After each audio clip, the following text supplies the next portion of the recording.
consultforsales.com. Take your business to a new level. Consultforsales.com. Take your business. Topic sales closing techniques. मैं बहुत बड़ा पुराना sales manager हूं। पिछले 5, 10, 15 साल से अपने काम को कर रहा हूं और अच्छा खासा नाम शोहरत पैसा सब कमा लिया है। Hello friends, my name is Sanjay Singh and I'm your sales coach. My first question to all of you is, what is your sales closing ratio? And if your sales closing ratio is not above 50%, I don't think you have mastered the art of sales closing. जी हाँ दोस्तों, अगर 50% से कम आपकी closing है तो sales closing techniques सीखने की जरूरत है। सेल्स क्लोजिंग टेक्निक के तहत आपने बहुत सारे लिटरेचर पढ़ा होगा, बहुत सारी बातें सुनी होगी, अलग अलग तरह के नाम सुने होंगे कि ऐसे क्लोज करो, वैसे क्लोज करो। इस वीडियो में मैं उन टेक्निक्स की बात नहीं करना चाहता। I want to share with you 5 solid facts which actually guide every sales closing technique. Point number 1, you should always be closing. जी हाँ दोस्तों, ABC कहते हैं इसको। आप हमेशा ABC मोड में होना चाहिए। अब यहाँ उठ के एक प्रश्न उठता है कि सेल्स क्लोजिंग करने का सही समय क्या है? एकदम से तो क्लोजिंग नहीं करेंगे। क्या बायर मुझे कोई सिग्नल देता है और उस सिग्नल को देख के मैं क्लोजिंग करना चालू करूं? जी नहीं दोस्तों, बायर कोई क्लोजिंग सिग्नल नहीं देता और ऐसा कोई भागवत गीता के हिसाब से समय नहीं बना कि अब आप क्लोजिंग करो। Every time you explain a benefit to the customer and when the customer falls in love with the financial benefit of your product, do a soft close. And इस soft close को मैं part closing कहता हूँ। और मेरे तजुर्बे से मैं बताता हूँ कि 3 से 4 part closing के बाद ग्राहक तैयार हो जाता है फाइनल क्लोजिंग के लिए।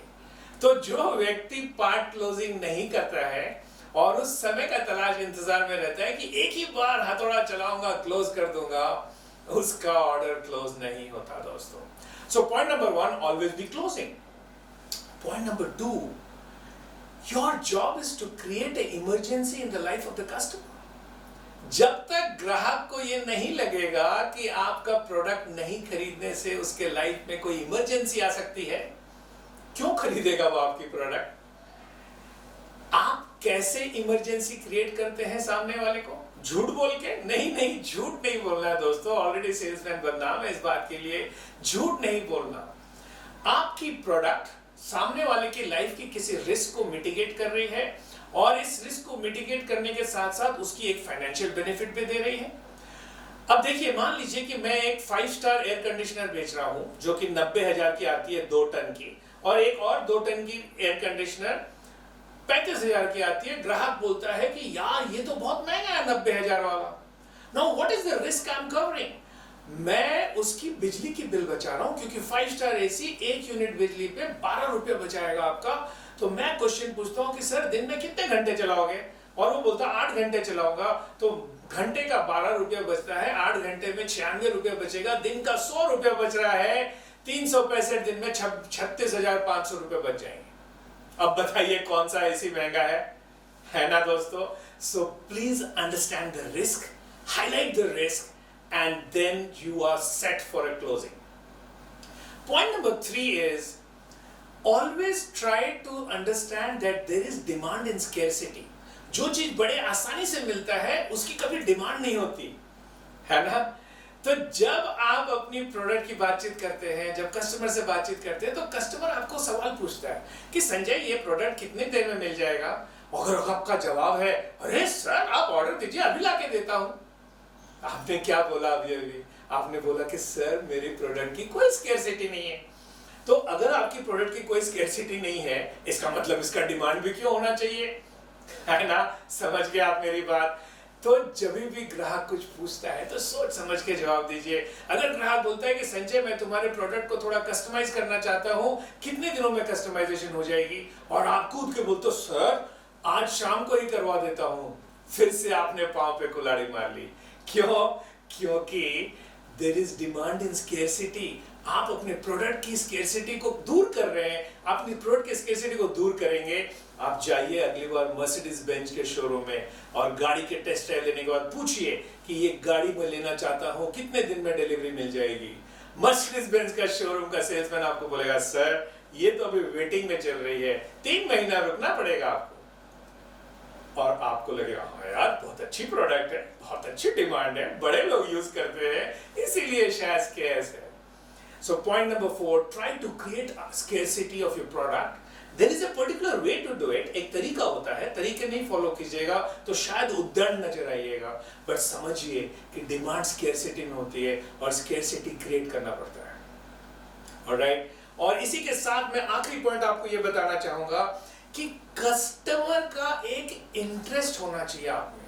ये नहीं कि आप अपनी राग अलाप रहे हैं, आप अपनी प्रोडक्ट के बारे में बता रहे हैं और कस्टमर बस अपना नॉलेज बढ़ाने के लिए आपको सुन रहा है।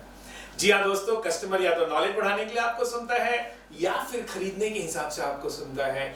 आपको समझना है कि जिस कस्टमर से आप बात कर रहे हैं वो नॉलेज बढ़ाने के लिए सुन रहे हैं या खरीदने के हिसाब से सुन रहे हैं। निश्चित रूप से आप दोनों को डेमोन्स्ट्रेशन देंगे, लेकिन जो नॉलेज बढ़ाने के लिए सुन रहा है उसकी डेमोन्स्ट्रेशन जेनेरिक होगी और जो खरीदने के हिसाब से सुन रहा है उसकी डेमोन्स्ट्रेशन स्पेसिफिक होगी। तो दोस्तों ये 5 पॉइंट को ध्यान रखिए। आई एम श्योर आप जो भी तकनीक इस्तेमाल करेंगे आपको सेल्स क्लोजिंग 50% से हायर रेशियो मिलेगी। एंड आई एम श्योर अगर आपको ये वीडियो पसंद आया दोस्तों, go down and subscribe to the channel, click on the bell icon, because मैं संजय सिंह आपका सेल्स कोच हर रोज एक नया वीडियो सेल्स के ऊपर लेके आऊंगा। ऐसा क्यों कर रहा हूं मैं?